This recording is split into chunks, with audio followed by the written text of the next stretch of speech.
Fala pessoal, como vocês estão? Tudo bem? Estamos de volta para mais um episódio da inexorável série Forrest Buzian contando histórias. Pois é.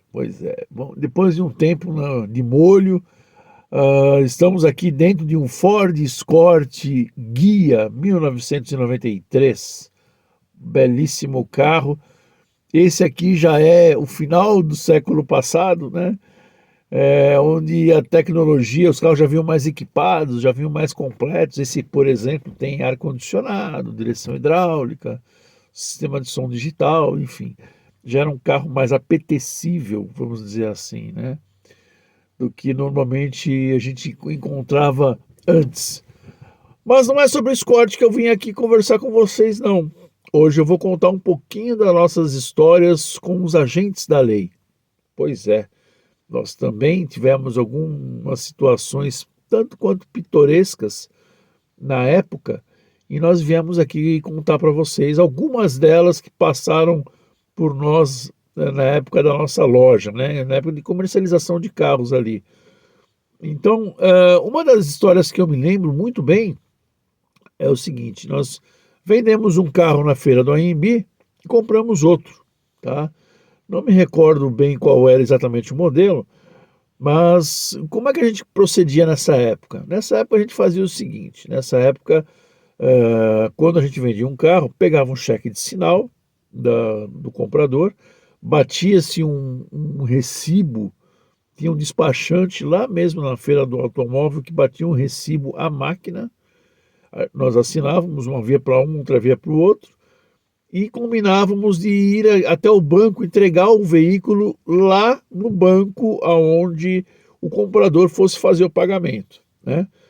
Muitas vezes a gente combinava inclusive com o vendedor do outro carro que a gente eventualmente negociasse, comprasse dele, a gente combinava para poder pagar essa pessoa lá mesmo na mesma agência e poder voltar com outro carro. Mas nem sempre isso era possível, né? Nesse caso, o que aconteceu? Nós fomos até a agência e lá a gente tinha a seguinte opção: ou você recebia em dinheiro em espécie, ou você recebia um cheque administrativo, que era feito pelo gerente do banco, ou você recebia um cheque visado, que era o cheque do cliente visado pela gerência, né? Então eram essas as opções. Não tinha Pix, não tinha TED, né? Tinha transferência em conta se fosse no mesmo banco, mas nunca caía na hora. Enfim, era uma outra época, né? Então nós chegamos até o banco, levamos o veículo até lá, combinamos com o comprador apareceu, nos fez um cheque no valor total da compra, ele rasgava o cheque de sinal, nós entregávamos o documento de transferência ali na hora. Na época não era obrigatório reconhecer firma do documento, né? Bastava o documento assinado e preenchido no verso para poder efetuar o negócio. E naquela ocasião, eu me lembro que o meu pai especificamente pediu para receber o dinheiro em espécie. Por quê? Porque a pessoa que nos vendeu o outro veículo, ela precisava receber em dinheiro. Então, foi reservado, né? Dificilmente o banco teria na segunda-feira a hora de abrir o valor, que era o valor do carro. Então, eu lembro que a gente passou uns 2 dias, mais ou menos. Nós fomos numa quarta-feira, né, entregamos o veículo, pegamos a pacoteira, né? A gente ia para uma sala, inclusive, lá atrás do banco, para contar o dinheiro, porque dinheiro é feito para ser contado, né? Apesar de ter conferência, tudo, a gente tem que contar, enfim. Daí a gente pegava esse dinheiro, colocamos ele meu pai tinha uma pasta, né, que ele carregava. Saímos da agência, e nós estamos com um carro, e a hora que nós entramos dentro do carro, porque a gente ia se dirigir para o local onde a gente teria que levar o dinheiro, eu ouço um rapaz gritando assim: ô senhor, o pneu do seu carro tá furado, o pneu tá furado, dentro do estacionamento da agência, né? Meu pai só olhou para mim, ligou o carro e saiu a milhão assim na rua. Saiu com o pneu blá, blá, blá, blá, blá, blá, blá, blá, blá, batendo tudo na frente, né? O pneu dianteiro. Eu sei que ele rodou acho umas 3 quadras e, por sorte, nós sabíamos que tinha uma delegacia de polícia, da Polícia Civil ali. Nós entramos com o carro dentro do pátio da delegacia da Polícia Civil, dentro do pátio onde fazem as manobras das viaturas, e por mais sorte nossa, nós tínhamos um cliente que trabalhava lá como investigador. E nós entramos com o carro dentro do pátio da delegacia, largamos o carro ali, daí entramos dentro da delegacia com a pasta, óbvio, né? E os malandros nos seguindo, um outro carro. Eles ficaram parados na porta da delegacia, de braço cruzado, olhando para nós. Daí nós conversamos, meu pai conversou com o delegado chamou um amigo nosso, investigador, né? Ele falou assim, não, o senhor pode, para onde que o senhor precisa ir? Eu falei, eu preciso ir para a Zona Leste e tal. Eu falei, então o senhor pode ficar tranquilo que nós vamos nos escoltar até lá. Daí meu pai, nós trocamos o pneu do carro com, com os polícias de volta ali, né?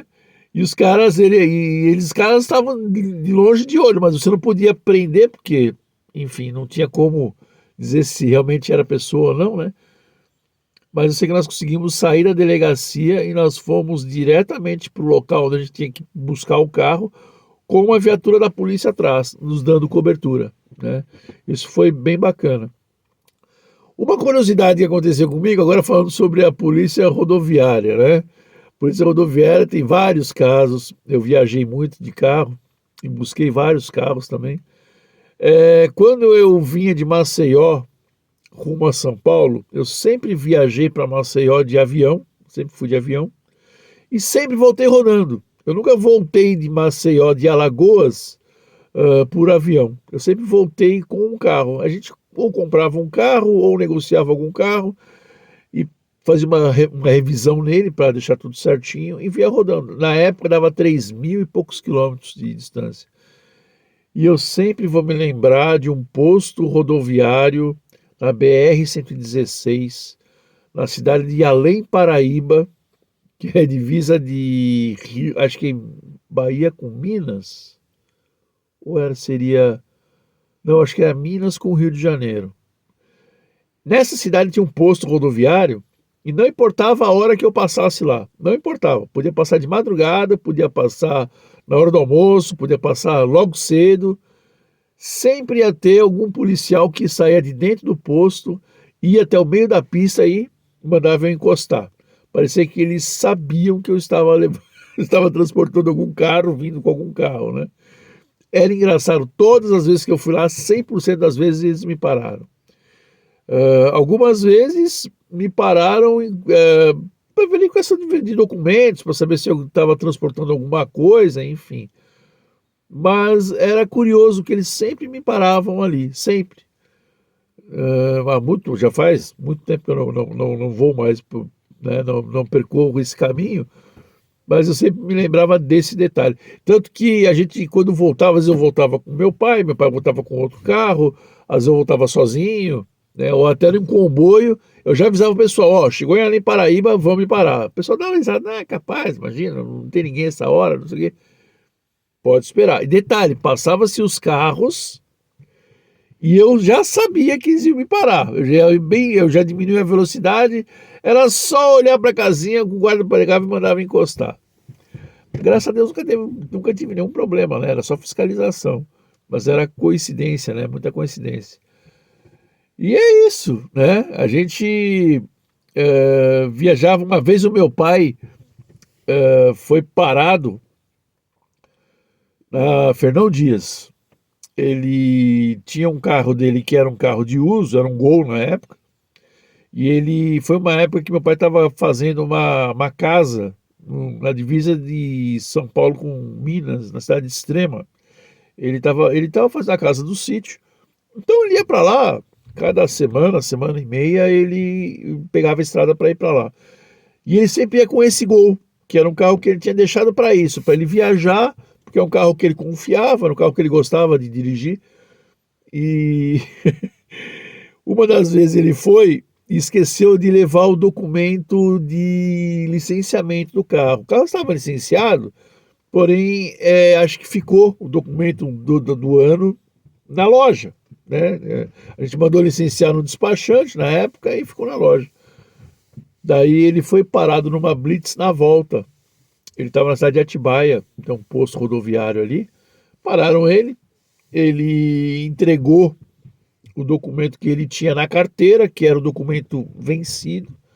E o policial falou para ele: olha, o senhor está com o documento vencido. Ele falou: mas eu já licenciei o carro, está pago o documento. O senhor pode verificar no sistema. Ele falou: não, o documento do senhor está vencido, nós vamos ter que recolher o carro.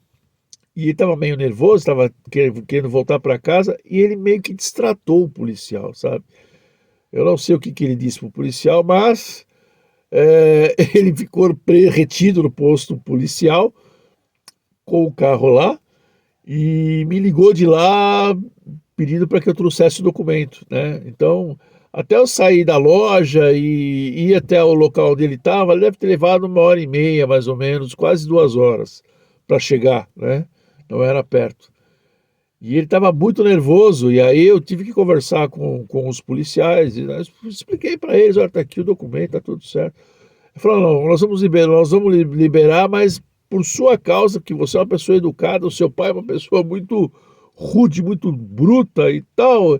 Ele estava, enfim, daí levou uma carraspana minha, né? Eu falei assim: poxa, pai, não precisa, né? Eles estão no serviço deles, né? Estão no atendimento deles, eles têm razão. Eles têm que falar: mas era só ter procurado ali no computador que ia ver que estava. Falei: mas não importa que você tenha licenciado o carro, você não estava portando o documento. E sem portar o documento, você está errado. Né? Teria que provar que você realmente, né? Enfim. Mas é isso, né? Às vezes acontecem essas coisas e graças aos policiais a gente também tem que sempre manter as coisas e andar na linha, né? Fazer tudo certinho. E uma das coisas, eu até falo para os meus clientes, para os meus amigos, uma das coisas que você tem que fazer antes de começar a mexer em qualquer coisa no carro é acertar a documentação dele. Transferir o carro para o seu nome, no prazo correto. Se tiver multa, já acerta as multas. Enfim, deixa tudo certinho, redondinho, para não se preocupar depois, para não ter esses tipos de problema, né? Em blitz, em parar, ser guinchado, enfim. E falando de ser guinchado, o primeiro carro que eu tive com placa preta foi um Passat 81, que eu estava com mais 2 amigos na época, aqui no Rio Grande do Sul, né? Fomos a Porto Alegre para poder resolver uma situação e esse carro estava com um bloqueio na transferência por um problema do ex-proprietário. E eu fui até Porto Alegre para tentar resolver isso, né? Porque a ideia era transferir o carro para o nome dele primeiro, lá em Porto Alegre, né? O carro era de Pelotas. E ele destratou o policial, enfim. Foi uma época que o rapaz estava fazendo a transferência para o nome dele e queria pôr as placas pretas no carro. Daí eu acabei fazendo uma troca com ele, dei um outro carro para ele, né? E fiquei com o Passat e fiquei de resolver isso. Pois naquele dia o carro eu não consegui mais licenciar o carro, porque o prazo já tinha vencido e o carro estava com licenciamento atrasado, só o licenciamento. Pois não é que a gente pegou uma blitz assim, 2 quadras do local onde a gente foi para fazer a vistoria, para tentar acertar isso. 2 quadras depois, tinha uma blitz da Brigada Militar e o carro foi apreendido. E nós tivemos que voltar aqui para Ivoti de táxi, né? E o rapaz do táxi, na época, todo preocupado porque o carro dele também estava com licenciamento atrasado. Por sorte, não pararam ele. Nós tivemos que fazer isso. Aí eu tive que pagar o guincho, tive que pagar a estadia. Consegui fazer o licenciamento, porque aí o Detran liberou para que eu fizesse o licenciamento do veículo e a transferência. Então o carro saiu do pátio lá em Porto Alegre com as placas trocadas, com as placas cinza, colocaram as placas pretas, né? Eu peguei o carro com as placas pretas e voltei para casa. Um caso tanto quanto pitoresco, né? Mas é isso, pessoal. Eu queria dizer para vocês que vale sempre a pena fazer a coisa certa. Tá certo? Grande abraço. Até a próxima. Mais uma de Buzian, Forrest Buzian contando histórias. Valeu!